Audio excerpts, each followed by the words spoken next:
Hey VC, it's Richard S. back at Richard's Vinyl Tap House with a video I've wanted to do for quite some time. Um, I really want to talk about, how does one get into an artist like Gary Numan, who has a catalog that's super extensive and very varied.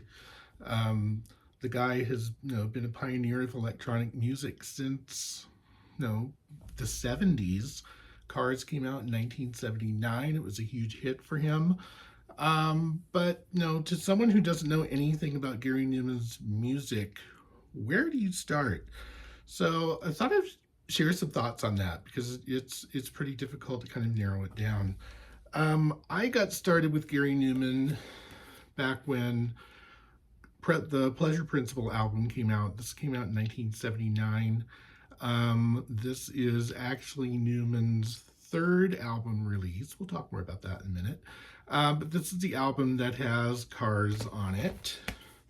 There's our track list, all one-word titles, which certainly intrigued me when this first came out.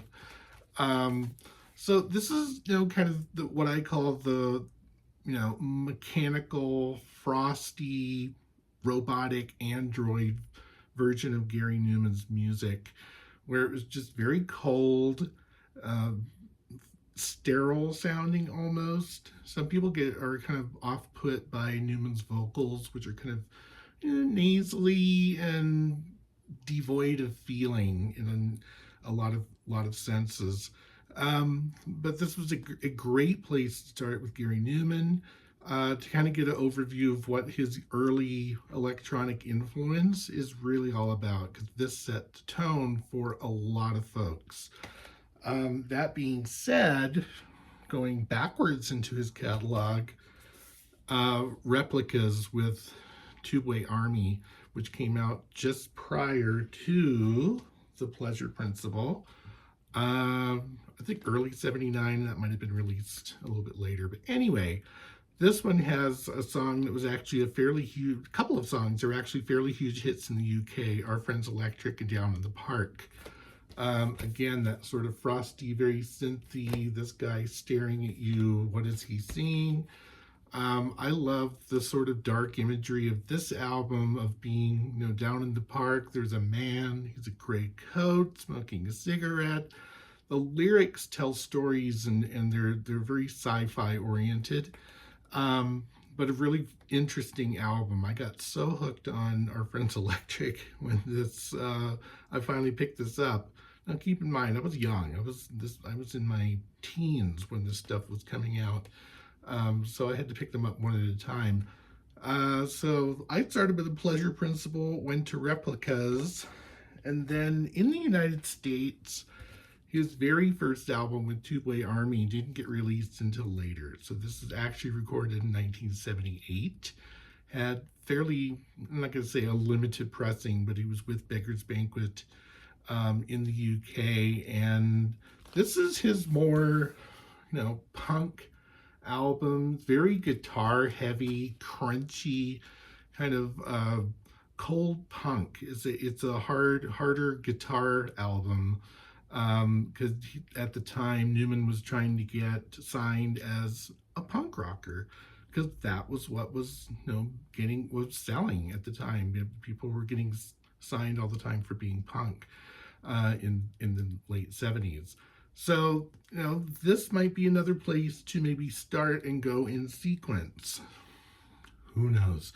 It's whatever kind of floats your boat with the type of music you like. If you want to kind of get a feeling for the history of Numan's music, you could start here. You could start with Cars and work your way around. This is what I did. One of my absolute favorite albums came out after the Pleasure Principle, and that was Telecon. This one has some biggish hits on it. I Die, You Die was a big hit. Not so much in the States. I love I Dream of Wires. It's one of my favorite songs by Numan. We Are Glass was a single. Interesting thing about this one was kind of the way the track listings are very different for the United States versus the UK, and We Are Glass was a separate single that was released with the album, so it depends on where you are. This is reissues a double album that has like all the B-sides and all of the stuff that came from this era all in one. This would be a great place to start if you want to kind of get into what I would call the deeper feeling era of Numan's, mechanical androidish. This is where the android develops feelings. There's some pretty, heartfelt things in here that are really fascinating. Numan kind of started to get more experimental with later albums like Dance and I Assassin and Warriors, where the synths changed, saxophone got added, fretless bass became a major player. So it's they're more experimental albums, but they're certainly interesting. The later mid 80s, Berserker came around. This is getting a reissue this week. So this is like Berserker Eve today. It's getting released tomorrow as a double album remastered issue of Berserker. The new image with the white face and the blue hair. This is more, to me, it's more dance oriented. There's a different, it's called a PG Wave synth that has a very bubbly sound to it, but also crunchy. It's an interesting album. I would not call this, would be like, look, it's the first album I'm going to get. I'm going to go get Gary Numan's Berserker album. I don't know. Maybe it might work for you. Good album. I discovered this one well after it came out. So that is getting reissued, and it also includes, if you get the CD, it has all of the White Noise double live album. It's on a 4 CD set, I think. I have all of this stuff and then some, so I'm not sure if I'm ordering the new album or not, or the new version of it. Over the 80s into the 90s, Numan was kind of floating in kind of a, where do I go with music? He was trying to get more dance oriented. He had a lot of female background vocals that sometimes worked, sometimes didn't. But 1994, he released an album, one of my favorite albums by him, and that's Sacrifice. And Sacrifice, to me, is the beginning of a really dark and ominous, leaning towards like ghostly, a lot of religious overtones, and the more industrial sound that he's known for now kind of began here. I absolutely love this album because it's just things that go bump in the night. This is a fantastic experience. It's just dark and ominous. So Sacrifice, if you're into the more of the Nine Inch Nails type of industrial goth feel of that type of 90s era of music, this would be a great place to start with Sacrifice and work your way up. Later, Numan has fully embraced that whole industrial sense, and if you go see him in concert, you find a man in his mid-60s who is headbanging, and it's a fantastic time, and it's an experience. You're like, I did not expect this, but you'll still hear Cars too, and Our Friends Electric, and all the new ones.